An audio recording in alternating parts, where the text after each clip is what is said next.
আসসালামু আলাইকুম ওয়া রাহমাতুল্লাহ। দ্য ইকোনমিস্ট বলে একটা পত্রিকা আছে, সেই পত্রিকা বলেছে তারেক রহমান বাংলাদেশের প্রধানমন্ত্রী হচ্ছে। ইকোনমিস্ট নানা সময় নানা রকম করে বাংলাদেশের রাজনৈতিক অঙ্গন নিয়ে, বাংলাদেশের অর্থনীতি সমাজনীতি নিয়ে তাদের মূল্যায়ন করে।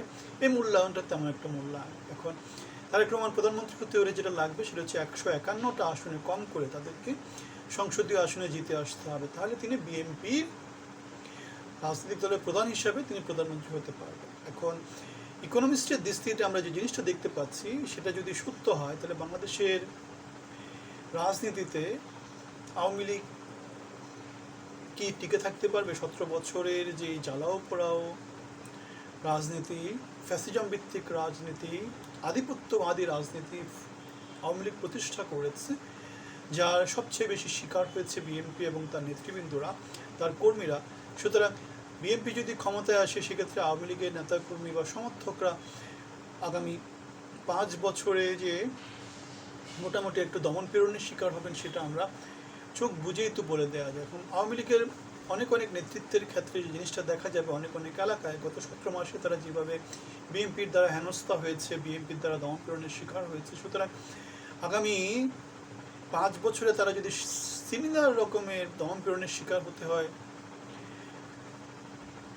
অথবা মারপিটের শিকার হতে হয়, তাহলে তারা হয়তো বিএনপিকে বেছে নেবে। এবং আমরা দেখেছি যে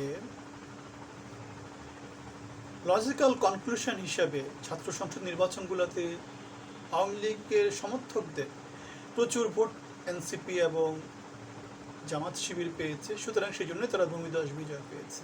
এবং প্রেডিকশন হচ্ছে আগামী সংসদ নির্বাচনে আওয়ামী লীগের খুব বড় একটা অংশের ভোট জামাত শিবিরের বক্সে যাবে, এনসিপির বক্সে যাবে, যার ফলে যেটা হবে বাংলাদেশে একটা ভঙ্গুর সংসদ হবে। আমরা দেখতে পেয়েছি জনাব তারেক রহমান যেখানেই যাচ্ছেন, তার লন্ডনে যে সঙ্গী সাথী ছিল তাদেরকে নিয়ে ঘুরতেছেন, প্রচারণায় যাচ্ছেন।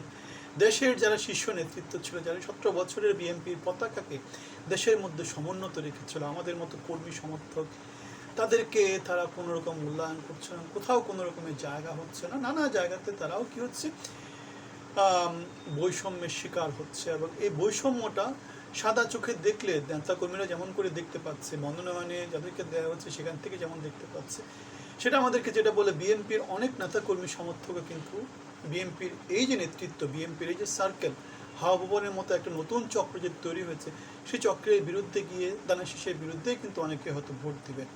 সুতরাং লন্ডনে যে যুবরাজ বাংলাদেশে এসেছে, সে লন্ডনের যুবরাজ বাংলাদেশে জনসমাজের সাথে এখনো এক হতে পারেনি, জনসমাজকে এখনো গ্রহণ করতে পারেনি। সুতরাং অন্ধকারের এই বাংলাদেশের মধ্যে যদি অন্ধকার আবার রাজত্ব করতে হয়, তাহলে যেটা হবে আমাদের